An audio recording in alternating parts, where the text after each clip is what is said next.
जय श्री कृष्णा, राधे राधे। मैं पूजा Sharma super channel पर आपका स्वागत करती हूँ। आज इस वीडियो में मैं आपको बैसाख की चौथ की कहानी सुनाऊंगी, साथ ही गणेश जी की कहानी भी सुनेंगे। बैसाख की चौथ भी 4 बड़ी चौथों में से एक मानी जाती है। बैसाख की चौथ का व्रत अपनी पुत्र की लंबी उम्र के लिए किया जाता है। आइए अब बैसाख की चौथ की कहानी सुनते हैं। थोड़े से गेहूँ हाथ में लेकर कहानी सुनेंगे। आप 5 गेहूं के दाने भी ले सकते हैं, 13 गेहूं के दाने भी ले सकते हैं। अब कहानी शुरू करते हैं। एक बुढ़िया माई के एक लड़का था। बुढ़िया माई अपने बेटे की सलामती के लिए 12 महीनों की चौथ का व्रत करती थी। हर चौथ को पंसारी से एक दमड़ी का गुड़ और एक दमड़ी का घी ले आती और 4 चूरमे के लड्डू बनाती और एक लड़के को देती, एक से पूजा करती, एक हथकार का निकालती और एक रात को चांद के अर्घ देकर खुद खा लेती थी। एक बार उसका बेटा ताई से मिलने गया। उस दिन बैसाख की चौथ थी, सो ताई पूजा कर रही थी। ताई जी, आप तो साल में 4 चौथ करती है, माँ तो 12 चौथ करती है। ताई ने कहा, बेटा तेरी माँ तो गट का चौथ करती है, तेरी मेहनत की कमाई को तरमाल खा खा कर उड़ाने में लगी है। तू परदेश जा, फिर देखना कैसे एक चौथ भी नहीं कर पाएगी। लड़के के दिमाग में ये बात बैठ गई।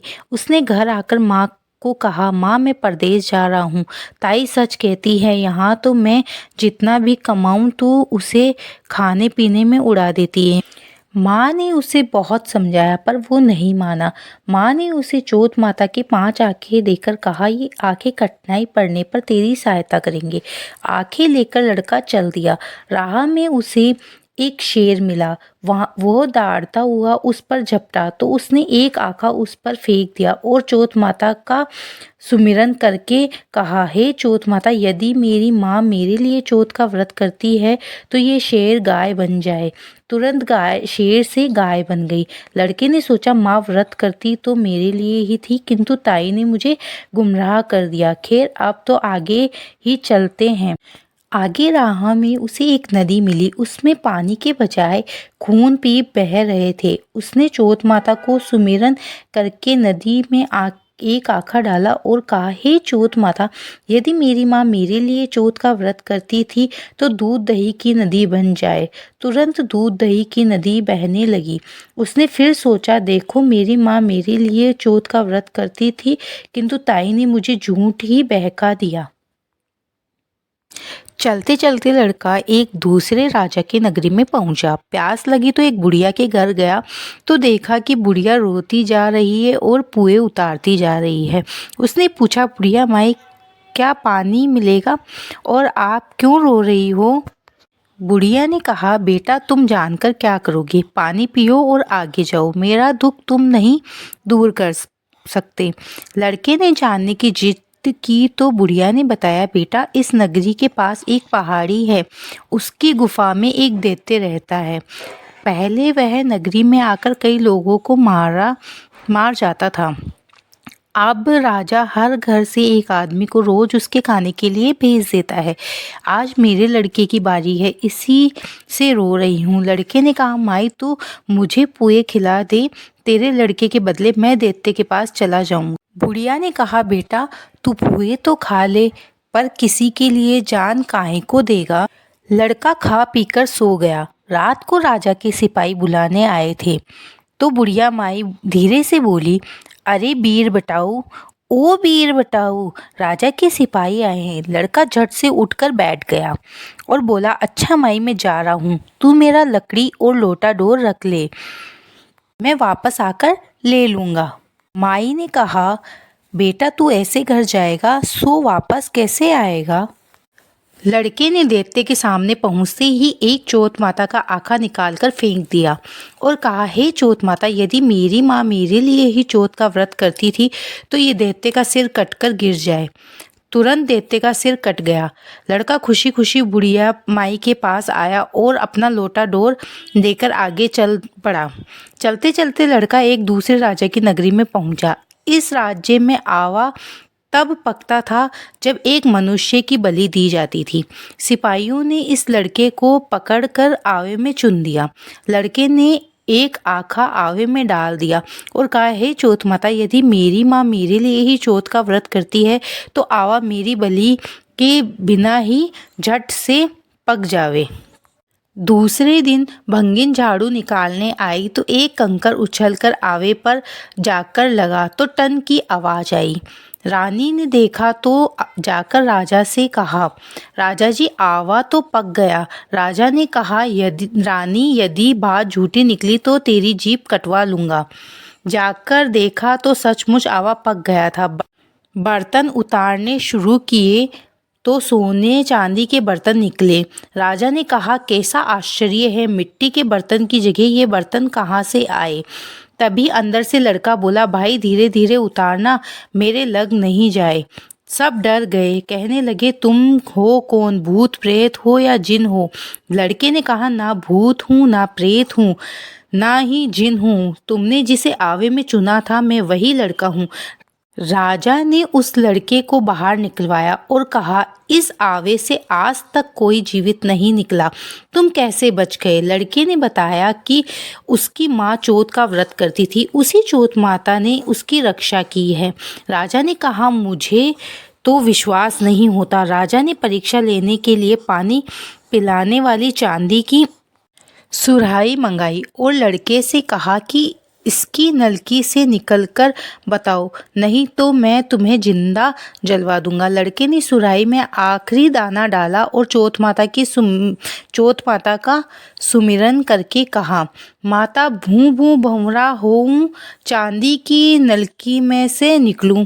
तुरंत लड़का भंवरा बनकर चांदी की नलकी से निकल गया। राजा ने लड़के से बहुत प्रसन्न होकर अपनी लड़की की शादी उससे कर दी और संपूर्ण नगरी में ढिंढोरा पिटवा दिया कि सभी लोग चौथ माता का व्रत किए करें। थोड़े दिनों बाद लड़का बोला, राजा जी, मैं मेरे देश जाऊंगा। राजा ने बहुत ही धन दौलत देकर विदा कर दिया। अपने देश पहुंचकर लड़के ने नगर से बाहर विश्राम लिया। फिर अकेला उसी पंसारी की दुकान पर पहुंचा जहां से उसकी माँ दमड़ी का गुड़ दमड़ी का घी लेती थी। उस दिन चौथ थी। उसने सोचा, माँ अब भी व्रत करती होगी तो यहाँ अवश्य आएगी। उसकी माँ की आंखों में जाले पड़ने से दिखाई बहुत कम हो गया था तो धीरे धीरे लकड़ी टेकती हुई आ रही थी। बेटे ने मजाकिया तौर पर अपना पैर लकड़ी के आगे कर दिया। लकड़ी पैर से टकराई तो वह बोली, बल रे पूत, काटी मेरे पैर से लगा दी। माँ ने उसे पहचाना नहीं और कहने लगी, भैया, मुझे तुम चाहे जितनी गाली निकालो पर मेरे बेटे के लिए कुछ मत कहो।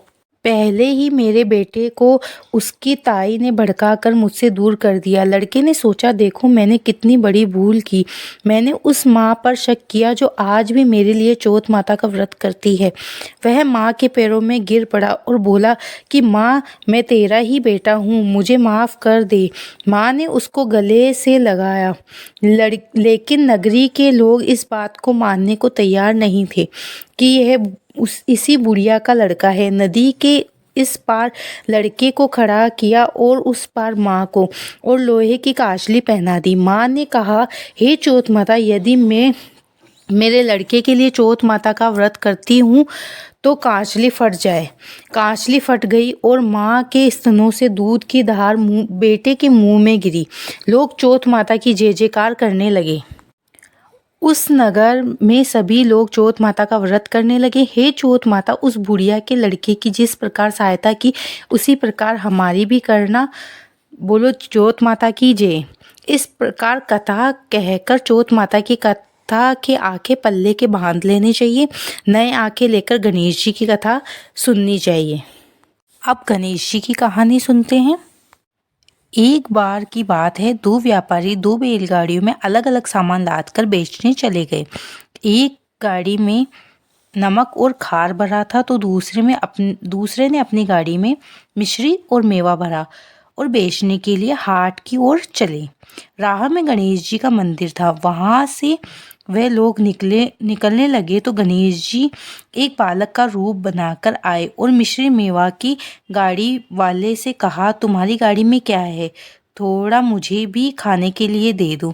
गाड़ी वाले ने कहा, मेरी गाड़ी में नमक और खार है। गणेश जी ने कहा, ठीक है। दूसरी गाड़ी वाले से पूछा, तुम्हारी गाड़ी में क्या है। मजाक में उसने कह दिया, खांड खोपरा मिश्री मेवा है। गणेश जी ने कहा, मनसा जैसी दशा, पूरे 20 थोड़ा मुझे भी दे दे। उसने कहा, अपने आप जितना चाहो ले लो। गणेश जी गाड़ी में से खांड खोपरा और मिश्री मेवा निकालकर खाने लगे तो गाड़ी वाले ने सोचा, मेरी गाड़ी में तो नमक खार था, ये मिश्री मेवा खांड खोपरा कैसे निकल आए। उसने देखा कि पूरी गाड़ी खांड खोपरा मिश्री और मेवा से भरी हुई है। उधर दूसरी गाड़ी वाले की गाड़ी में खांड खोपरे की जगह नमक खार हो गया। वह समझ गया कि बालक को झूठ बोलने का फल यह अवश्य गणेश जी है।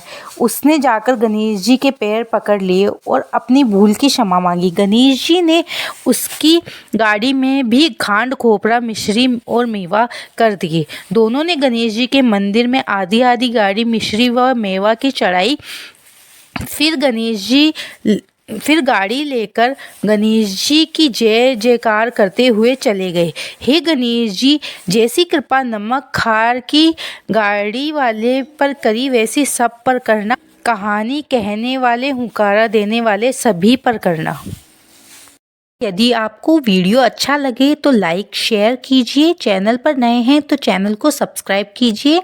बेल आइकन को दबा दीजिए जिससे आने वाले वीडियो का नोटिफिकेशन आपको मिल जाए।